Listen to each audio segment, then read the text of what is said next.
पुष्पराज, क्या प्रश्न है आपका राजेश गुप्ता जी से? सर दरअसल अभी हम देखे कि जो है सर जी बोले आरक्षण को लेकर के कुछ पॉइंट है इनके, तो उन पॉइंटों पे मैं जवाब देना चाह रहा हूं सर। आप जवाब देना अभी चाह रहे हैं, जो प्रश्न पूछना चाह एसी रहे के हैं? अंदर रहते हैं उनको क्या पता कि आरक्षण कहाँ तक पहुंचा है। ठीक। अभी जो एसी के अंदर रहते हैं उनको अंदर की बातें कहाँ पता होती, उनको तो वही एसी, वही हवा, वही होटल सब दिखाई देती है। बाकी अभी आप जाके गांव में देख लें क्या स्तर है, शिक्षा का क्या स्तर है और दलितों का क्या स्तर है, आरक्षण का क्या स्तर है।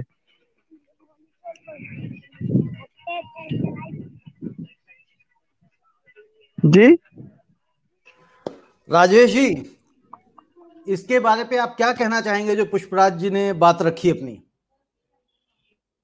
पुष्पराज जी ठीक कह रहे हैं कि मैं तो खुद कह रहा हूं, मैंने आपसे पहले शेयर कर दी है बात, एग्री किया है कि भाई गांव के जो गरीब लोग हैं, गरीब मजदूर और किसान हैं, आप ये समझिए ज्यादातर गांव की आबादी अब मजदूर और किसान की ही रह गई है। उनके बच्चे कहाँ अच्छा स्कूल मिल रहा है उनको, और इसके लिए कौन जिम्मेवार है?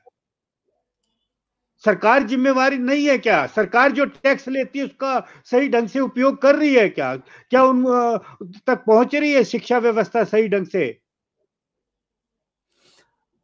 जब सर राजेश जी, हर चीज के लिए सरकार ही जिम्मेदार है, सरकार ही हमारे देश को चलाने के लिए जिम्मेदार है, लेकिन सरकार सारी चीजें नहीं कर पा रही। आज देखिए स्थितियां ये बन गई हमारे देश में कि जितने भी सरकारी विभाग थे, यानी कि सरकारी उपक्रम थे, उनको बेचे जाने की तैयारी चल रही है। चाहे वो रेलवे हो, उसको भी कहा जा रहा है निजीकरण कर देंगे। बैंकों का ऑलरेडी निजीकरण हो ही चुका है।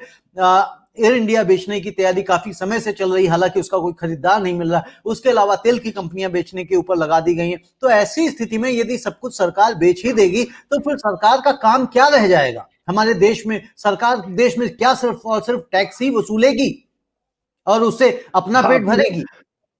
आपने बिल्कुल सही जो है एक तरीके से सवाल उठाया है ये रविंदर जी। सरकार अपनी नाकामी खुद दिखा मतलब बता रही है कि हम जो है सरकार चला, मतलब क्या हुआ सरकार का? वो कह रही है कि भाई जो भी सरकारी संस्थान है वो सब घाटे में जा रहे हैं और हम फेल हैं। ये सरकार ने अपने स्वीकार कर लिया है अपनी फेलियर, कोई भी सरकार हो चाहे। आज वर्तमान में ये सरकार है या इससे के पीछे की सरकार थी, उसने भी शुरू कर रखा था सब। सरकारी काम सही ढंग से नहीं कर पा रही है, इसका मतलब सरकार फेल है। और प्राइवेट संस्थाएं सही ढंग से काम कर रही हैं, क्यों कर रही हैं, क्या कारण है? ये कभी सोचा है हमने और आपने? आज की तारीख में कोई भी सरकार का सरकारी कर्मचारी बन जाता है, गवर्नमेंट एम्प्लॉय बन जाता है, वो सोचता है एक बार गवर्नमेंट एम्प्लॉय बन जाओ, वहां कुछ काम करने की जरूरत नहीं, मुफ्त की तनख्वाह लो और ऐश करो। ये ऐसा परसेप्शन है कि ऐसी धारणा बन गई है आम जनता के अंदर। भाई प्राइवेट में नौकरी करोगे तो वहां काम करना पड़ेगा आपको, सरकार की नौकरी कर लो, कोई काम करने की जरूरत ही नहीं है। इसके लिए तो कौन ऐसे जिम्मेवार है? राजेश जी, मैं यही तो प्रश्न पूछ रहा हूं कि ये हम प्रश्न तो उठा रहे हैं, लेकिन इनका सॉल्यूशन क्या है, इनका हल क्या है? आप एक हाँ, राष्ट्रीय पार्टी आपने के अब अध्यक्ष हैं, राजनीतिक राष्ट्रीय पार्टी के अध्यक्ष।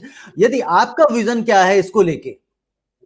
आपने बहुत अच्छा एक सवाल किया है। अब ये असली बात ये है कि रविंदर जी के जो वर्तमान परिस्थितियां हैं, इनका हल क्या निकाला जाए, इनको कैसे हल किया जाए, इन सब समस्याओं का। मैंने आपको बताया स्टार्टिंग जो हमारी हुई थी, शुरुआत जो हुई थी, उसके अंदर जो है आरक्षण, जब हम ये एक धारणा बना देंगे गवर्नमेंट के जो भी संस्थाएं हैं गवर्नमेंट की, सरकार की, कि भाई वहां पे क्वालिटी के लोग ही काम करेंगे और वहां काम करना पड़ेगा आपको, जो काम नहीं करेगा उसको जवाबदेही होनी देनी पड़ेगी और उसको नौकरी से निकाला जाएगा।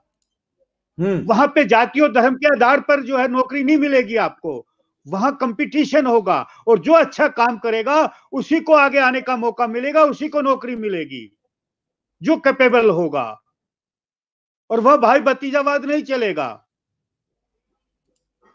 जब भाई हेल्दी भतीजावाद कंपटीशन चलेगा तो ये जो भाई भतीजावाद जो आपने बात कही, ये हमारे देश में क्या एक नासूर बन चुका है।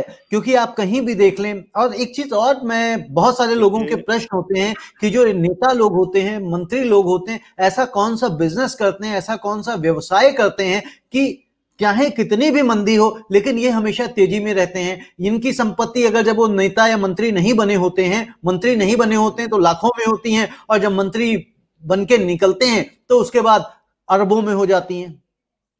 आप ये सवाल उठा रहे हैं, बहुत अच्छा सवाल है, ये भी सही है, लेकिन इस इसके कारण क्या है ये हमको समझना चाहिए। जब देखिए, किसी पार्टी को दोष देना यहाँ अपना और आपका हमारा मतलब नहीं है। हम सिर्फ ये जानना चाहते हैं कि भी जो देश के पिछड़ेपन के कारण क्या है। जब जनता जाति और धर्म के आधार पर वोट करेगी तो जो राजनीतिक पार्टियां हैं वो विकास क्यों करेंगी? वो भी जाति और धर्म के आधार पर ही वोट मिल रहे हैं उनको। ये हमको जनता को समझाना है कि उनको देश के लिए वोट करना है, देश के लिए कौन सी अच्छी बात है उसको वोट करना है, और जाति और धर्म के आधार पर हम वोट नहीं करेंगे तो फिर जो पार्टियां, राजनीतिक पार्टियां, उनको दोष देना यह अभी ठीक नहीं है हमारे।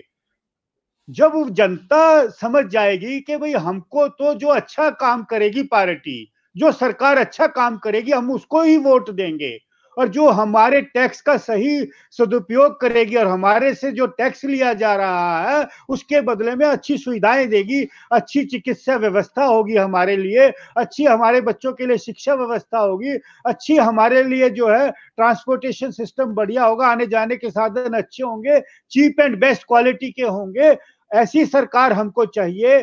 तब जो है इस देश की अपने आप जो व्यवस्था है वर्तमान बदल जाएगी, और जो राजनीतिक पार्टियां हैं उनकी सोच बदल जाएगी, उनको भी मजबूर होकर सही ढंग से काम करना पड़ेगा।